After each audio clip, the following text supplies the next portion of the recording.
पाटीलचा फडकावून टाकला झेंडा विकासाचा, फडकावून टाकला झेंडा भारतीय जनता पार्टीचा, देवाभाऊंच्या नेतृत्वात, बावनकुळे साहेबांच्या नेतृत्वात. सर्वांचे खूप खूप धन्यवाद.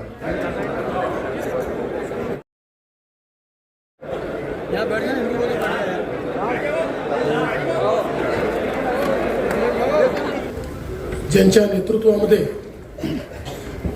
जिल्ह्यामध्ये आपण अतिशय चांगला विजय संपादित केला ते आपले जिल्ह्याचे पालकमंत्री चंद्रशेखर बावनकुळेजी, आपले बिनीचे शिलेदार असलेले सन्माननीय आमदार आशिष देशमुखजी, सबीर मेघेजी, चरणसिंग ठाकूरजी, आपले दोन्ही अध्यक्ष या ठिकाणी आनंदराव राऊत आणि मनोहर भाऊ, त्याचप्रमाणे माननीय डॉक्टर साहेब या ठिकाणी उपस्थित असलेले आपले सर्व माजी आमदार आणि उपस्थित सर्व नवनिर्वाचित नगराध्यक्ष, नगरसेवक, आपले सर्व पदाधिकारी, या निवडणुकीमध्ये निवडणूक प्रमुख असलेले अरविंदजी गजबी आणि प्रदेशाकडनं ज्यांना जबाबदारी दिली होती ते प्रवीणजी दटके आणि उपस्थित सर्व भगिनी आणि बंधूंनो, पहिल्यांदा तर मी नागपूर जिल्हा भारतीय जनता पक्षाचं अतिशय मनापासून अभिनंदन करतो की आपण सगळ्यांनी या निवडणुकीमध्ये एक अभूतपूर्व अशा प्रकारचा विजय मिळवला आणि 27 पैकी 22 नगरपालिका भाजपच्या झेंड्याखाली आपण जिंकलो. आणि एकूणच आपण जर विचार केला तर जसं डॉक्टर साहेबांनी सांगितलं की आपल्या महायुतीच्या 24 नगरपालिका त्या ठिकाणी निवडून आल्या आहेत आणि 2 नगरपालिका आपण कमी मतांनी हरलो. पण मला असं वाटतं की अतिशय उत्तम अशा प्रकारचा निकाल हा आपल्याला मिळालाय आणि म्हणून नागपूर जिल्ह्याच्या सर्व नगरपालिका क्षेत्रातील मतदार भगिनी आणि बंधूंचं मी त्यांचे मनापासून धन्यवाद देतो, त्यांचे आभार मानतो की त्यांनी हा विश्वास भारतीय जनता पक्षावर दाखवला. कालच्या निकालाने एक गोष्ट अतिशय स्पष्ट केली आहे की महाराष्ट्रामध्ये नंबर 1चा पक्ष हा भारतीय जनता पक्षच आहे. आणि काल एकूणच आपली जी महायुती आहे त्या महायुतीला एकूण जे काही निवडणुका झाल्या त्यापैकी 75% नगराध्यक्ष हे आपल्या महायुतीचे निवडून आलेले आहेत. आणि आपण जर विचार केला तर जी महाविकास आघाडी होती त्यांचे एकूण सगळे मिळून 50च्या जवळपास फक्त नगराध्यक्ष आले आहेत आणि आपले 210 नगराध्यक्ष निवडून आलेले आहेत. त्यामुळे एक प्रकारे आपण या निवडणुकीमध्ये महाविकास आघाडीचा पूर्णपणे सफाया केलेला आहे हे देखील या ठिकाणी स्पष्ट होत आहे. भारतीय जनता पक्षाचा विचार केला तर पुन्हा एकदा सर्वात जास्त स्ट्राईक रेट आपला आहे. आपण नगराध्यक्ष पदाकरता जेवढ्या निवडणुका लढलो त्यापैकी 65% आपले नगराध्यक्ष निवडून आले आहेत. हा देखील एक रेकॉर्ड आहे. दुसरं, महाराष्ट्राच्या इतिहासामध्ये भाजपने एक अजून नवीन रेकॉर्ड तयार केलेला आहे, तो म्हणजे नगरसेवक निवडून आणण्याचा. मागच्या निवडणुकीमध्ये भाजपचे 2017 साली आपणच 1 नंबर पक्ष होतो, पण आपले 1500 नगरसेवक निवडून आले होते. यावेळी जवळपास 3000च्या वर नगरसेवक, दुपटीपेक्षा जास्त नगरसेवक हे भाजपचे निवडून आले आहेत.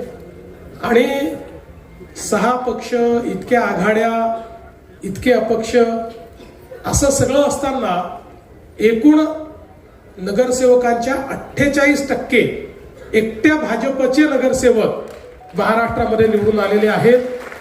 गेल्या 30 वर्षाचा मी स्टॅटिस्टिक्स पाहत होतो तर त्यात हा रेकॉर्ड आहे. एवढे नगरसेवक नगरपालिकेच्या निवडणुकीत कुठल्याच एका पक्षाचे आलेले नाहीत. त्यामुळे एक प्रकारे महाराष्ट्रातल्या नगरपालिका क्षेत्रातील नागरिकांनी आपल्या सरकारवर विश्वास दाखवलेला आहे, आपल्या कामाला एक प्रकारची पावती दिलेली आहे आणि विशेषतः देशामध्ये आपले नेते माननीय नरेंद्र मोदीजी यांनी विश्वास आणि विकास याचं जे राजकारण तयार केलेलं आहे त्याला प्रतिसाद हा प्रत्येक निवडणुकीमध्ये त्या ठिकाणी मिळतो आहे. आणि तोच नागपूर जिल्हा असेल किंवा उर्वरित महाराष्ट्र असेल या ठिकाणी आपल्याला पाहायला मिळाला. साधारणपणे 18-19 तर नगरपालिका अशा आहेत की ज्या ठिकाणी बहुमतपूर्ण आपला आलाय पण काही ना काही कारणाने अध्यक्ष आपले येऊ शकलेले नाहीत. आणि म्हणूनच मी असं म्हणेन की एक प्रचंड मोठं मॅन्डेट हे भारतीय जनता पक्षाला या निवडणुकीच्या माध्यमातून मिळालं आहे. आपल्या NDAला किंवा महायुतीला एक मोठं मॅन्डेट मिळालेलं आहे. आज आपण नागपूर जिल्ह्याचा विचार केला तर ज्या प्रकारे अभूतपूर्व अशा प्रकारचा विजय आपला झालेला आहे, मला असं वाटतं की हा नागपूर जिल्ह्याच्या इतिहासातही एक प्रकारे अनेक विरोधकांचे किल्ले हे पूर्णपणे उद्ध्वस्तच झालेले आपल्याला पाहायला मिळत आहेत. आणि जवळजवळ सगळ्या मोठ्या ज्या नगरपालिका आहे, हे काटोलचा अपवाद सोडला तर सगळ्या मोठ्या ठिकाणी आपण चांगल्या पद्धतीनं निवडून आलेलो आहोत. सावनेर सारखी नगरपालिका आहे की ज्या ठिकाणी काँग्रेस मुक्त अशा प्रकारची ती नगरपालिका आपण तयार केलेली आहे. आणि अशाच वेगवेगळ्या ज्या काही लोक ज्याच्यावर अधिकार सांगत होते असे जेवढे वेगवेगळे विरोधी पक्षाचे नेते आहेत, या सगळ्या नेत्यांच्या त्या बालेकिल्ल्यांना आपल्या या सगळ्या नेत्यांनी एक प्रकारे उद्ध्वस्त करण्याचं काम केलेलं आहे. आणि त्यामध्ये माझ्या समोर बसलेले जे लोक आहेत, आमचे नगरसेवक, नगराध्यक्ष आणि आपले सगळे कार्यकर्ते, यांचा अतिशय मोलाचा वाटा आहे. आणि म्हणून तुमचं सगळ्यांचं मनापासून मी अभिनंदन करतो. खरं म्हणजे कालपासनं मी खूप अभिनंदन स्वीकारलेलं आहे, पण या अभिनंदनाचा खरा वाटेकरी मी नाही किंवा त्याचा खरा मानकरी मी नाही. वाटेकरी नक्की आहे, पण त्याचे खरे मानकरी तुम्ही आहात. तुमच्यामुळे हे सगळं अभिनंदन, या मंचावर बसलेल्या सगळ्या नेत्यांमुळे हे अभिनंदन या ठिकाणी मला स्वीकारायला मिळत आहे. आणि म्हणून तुमच्या सगळ्यांचे मी मनापासून आभार मानतो. कामठी स्थापनेपासनं या ठिकाणी पहिल्यांदा आपण निवडून आलो आणि तो देखील मला असं वाटतं की एक रेकॉर्ड कामठीने केलेला आहे. आणि विशेषतः आपल्या विधानसभेच्या निवडणुकीनंतर बावनकुळे साहेबांनी चंग बांधला होता की आता विधानसभेचा जरा जो काही वचपा आहे, बदला नाही म्हणत मी, पण वचपा हा नगरपालिकेत काढायचा, तर तो निघालेला आपल्याला पाहायला मिळतो कामठीमध्ये. आणि एक ऐतिहासिक विजय हा कामठीने दिलेला आहे. आमच्या वाडीने पण ऐतिहासिक विजय दिलेला आहे. खूप चांगल्या पद्धतीनं त्या ठिकाणी मोठ्या फरकाने आपली सीट जी आहे 10,000च्या वर ही त्या ठिकाणी निवडून आलेली आहे.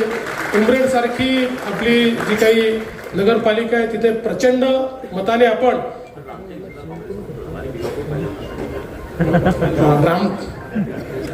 रामटेक जिल्हा जो आहे तो जिल्हा हा काँग्रेस मुक्त झालेला आहे. आणि भिवापूर नगरपालिकाही पहिल्यांदाच आपली भाजपची निवडून आलेली आहे. आता तुम्ही इतके रेकॉर्ड केले आहे की प्रत्येक रेकॉर्ड जर सांगायला लागलो तर माझा गोंदिया कॅन्सल करावा लागेल. आता मी तुम्हाला एवढंच आश्वस्त करतो, बावनकुळे साहेब असतील, मी असेल, आपले आमदार असतील, आपले नेते मंडळ असतील, यांच्या नेतृत्वामध्ये ही जी 27 शहर आहे, भले आपले महायुतीचे 24 असतील, 3 आपले निवडून आले नसतील, पण 27 शहरं जी आहेत, या 27 शहरांमध्ये अतिशय चांगल्या प्रकारचा विकास करायची जबाबदारी ही आम्ही घेतलेली आहे आणि त्यात आपले जे 22 शहर आहेत ते 22 शहरं मॉडेल शहरं कशी आपल्याला तयार करता येतील हा प्रयत्न आपण करू. इतरही शहरांमध्ये आपण चांगलं काम करू आणि विशेषतः जे आपल्या प्रधानमंत्र्यांचा संदेश आहे की नागरी जीवन हे चांगलं असलं पाहिजे, त्याच्यामध्ये गुणात्मक परिवर्तन झालं पाहिजे, तशा प्रकारचं परिवर्तन आपण घडवू. तुम्ही एक चांगली सुरुवात केलेली आहे. आता महानगरपालिकेच्या निवडणुका आहेत, त्यामुळे हीच सुरुवात जी आहे ती आता महानगरपालिकेमध्येही आपण त्याचं प्रतिबिंब उमटवू. महानगरपालिका जिंकू, मग त्यानंतर जिल्हा परिषद आहे त्या जिंकू. सगळीकडे हा विजयाचा आपला रथ निश्चितपणे चालू राहील. पण एक गोष्ट निश्चित आहे की कुठल्याही विजयाने आपण त्या ठिकाणी मातणार नाही, माजणार नाही. हा मात्र एक आपला संकल्प आहे. विजय हा आपल्या कामाची पावती आपण समजायची आणि अधिक चांगलं काम कसं करता येईल, अधिक लोकाभिमुख कसं होता येईल, लोकांना अधिक सोयीसुविधा कशा देता येतील, या दृष्टीने आपल्याला येत्या काळामध्ये प्रयत्न करायचा आहे. मी पुन्हा एकदा आपल्या सगळ्यांचं अतिशय मनापासून अभिनंदन करतो. नागपूर जिल्ह्याने जी आमची मान उंच केली त्याबद्दल सगळ्या पदाधिकारी, कार्यकर्त्यांचे, आमदारांचे, पालकमंत्र्यांचे मनापासून आभार मानतो. माझे आमदारांचे आभार मानतो आणि पुन्हा एकदा आपल्याला धन्यवाद देऊन माझं बोलणं संपवतो. खूप खूप धन्यवाद.